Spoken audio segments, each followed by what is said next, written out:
কিরে বন্ধু, তুই অফিসে যাইতেছস? ওইদিকে তো তোর বউ। কি আমার বউ? বউ মানি বউর কি হয়েছে? আরে বেটা, তুই তো প্রত্যেকদিন অফিসে যাস, তোর বউর দিকে খেয়াল রাখস? মানি তুই কি বুঝাইতে চাচ্ছস? তোর বউ প্রতিদিন অন্য একটা ছেলের সাথে ঘুরে বেড়ায়। কি বলিস বন্ধু? আমি তো এসব কিছুই জানি না। হ্যাঁ বন্ধু, আমি নিজের চোখে দেখে আইছি। তোর বিশ্বাস না হলে তুই 6 নম্বর রোডে যা দেখে আয়। আচ্ছা ঠিক আছে বন্ধু, তুই যা, আমি দেখ। আচ্ছা ঠিক আছে। আমার অজান্তে তাহলে এইসব কাজ করে বেড়াচ্ছে, হ্যাঁ? বেবি, এই নাও তোমার পছন্দের আইফোন 16 প্রো ম্যাক্স। ওয়াও বাবু, তুমি আমার জন্য আইফোন নিয়ে এসেছো। জানো আমি অনেক খুশি হয়েছি। বাবু জানো আমার অনেক দিনের ইচ্ছে পূরণ হলো। আরে জান, কি যে বলো না, এটা তো সামান্য আইফোন। শুধু এই ইচ্ছা কেন, তোমার যত ইচ্ছা আছে সবই আমি পূরণ করে দিব। বাহ, তাহলে তোমার সব ইচ্ছেই পূরণ হচ্ছে। আরে কি ব্যাপার, রিয়াজ এখানে কোথা থেকে আসলো? ওই তুই কে আমাদের মাঝখানে কথা বলিস? আরে ভাই, আমি কে ওর কাছে জিজ্ঞেস করে দেখেন। আরে ওর কাছে জিজ্ঞেস করবো মানে? ও আমার গার্লফ্রেন্ড, আপনি কে সেটা বলেন। আচ্ছা, ও আপনার গার্লফ্রেন্ড না? হ্যাঁ, আমি ওর বয়ফ্রেন্ড। তো কি হয়েছে, আপনার কোনো প্রবলেম? আপনি আমাদেরকে ডিস্টার্ব করতেছেন কেন? কি ব্যাপার আফরিন, তুমি তো কখনো বলো না যে তোমার বয়ফ্রেন্ড আছে। কি ব্যাপার আফরিন, তুমি কথা বলছো না কেন? মিরাজ, আমি তো ওনাকে চিনিই না। উনি কে? এসব কি বলতেছে? কি বললি? তুই আমাকে চিনিস না? কি ব্যাপার, এই লোকটা আফরিনকে মারতেছে কেন? আমি তোমার হাজব্যান্ড, তুমি একটা পরপুরুষের সামনে আমাকে অস্বীকার করতেছো। তোমার লজ্জা লাগে না? কি করে পারলা তুমি? কি করে পারলা? আমি তোমাকে বাসায় রেখে অফিসে যাওয়ার জন্য বের হয়েছি, আর তুমি কিনা এখানে এসে একটা পরপুরুষের সাথে আড্ডা দিচ্ছ। কি করে পারলা তুমি? কি করে পারলা? কি ব্যাপার আফরিন, এই লোকটা যা বলতেছে তা কি সত্যি? চুপ করে আছে কেন, জবাব দাও। বিশ্বাস করো মিরাজ, উনি যা বলতেছে সব মিথ্যা বলতেছে।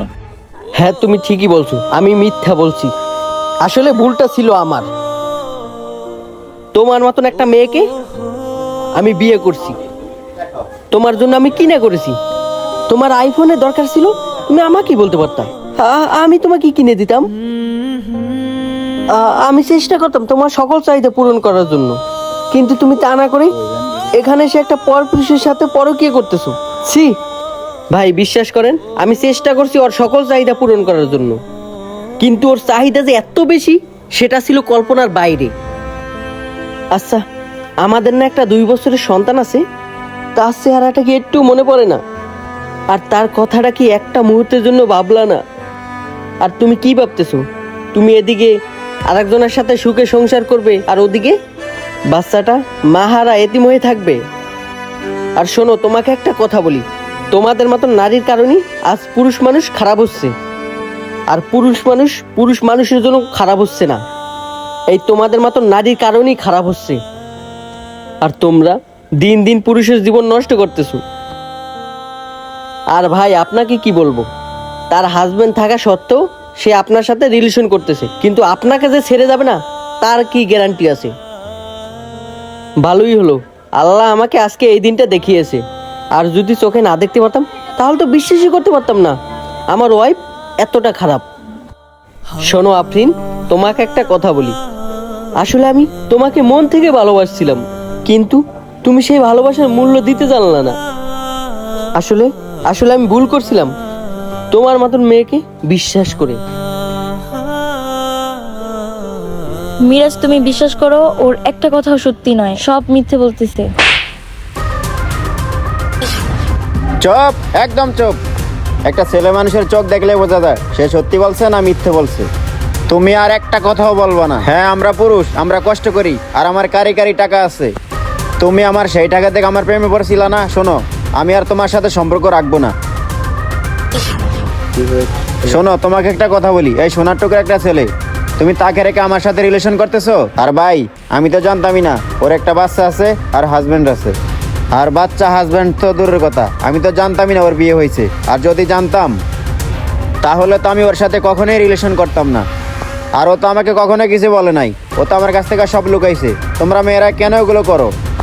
আর কিছু হলে পুরুষদের দোষ দাও কেন? পুরুষেরই সব দোষ কেন? তোমাদের দোষটা দেখো না কেন? প্লিজ তুমি আমাকে মাফ করে দাও। Shut up! তুমি আর একটা কথা বলবা না। তোমার ওই নোংরা মুখে মাপ আর চাইতে হবে না। আর শোনো আফরিন, আজকে থেকে তোমার আমার ব্রেকআপ। তুমি তোমার মতো থাকো। তুমি আমাকে একটা ফোন দেওয়ার চেষ্টা করবে না। থাকো তুমি। প্লিজ তুমি আমাকে ক্ষমা করে দাও, আমি আসলে বুঝতে পারিনি। চুপ! আর একটা কথা বলবি না। কোথায় তোর বয়ফ্রেন্ড? তোকে খাওয়ালো না? আর তুই কখনো আমার বাসায় ঢুকবি না। আমার সন্তানকে আমি মানুষ করব। আমার সন্তানের কথা তোর ভাবতে হবে না, তুই থাক। আমাদের সমাজে দিন দিন পরকীয়াটা বেড়েই চলছে, তাই এখান থেকে সবাইকে বেরিয়ে আসতে হবে। আর আপুদের উদ্দেশ্যে একটা কথা বলতে চাই, আপনারা যে স্বামী সন্তান রেখে অন্যজনের সাথে পরকীয়া করেন, একটা কথা কি কখনো ভেবে দেখেছেন? দিন শেষে কিন্তু আপনি আপনার স্বামীর কাছেই ভালো থাকবেন। তাই পরকীয়া থেকে সবাই বেরিয়ে আসুন। ভিডিওটি ভালো লাগলে শেয়ার করে দিবেন। ধন্যবাদ সবাইকে।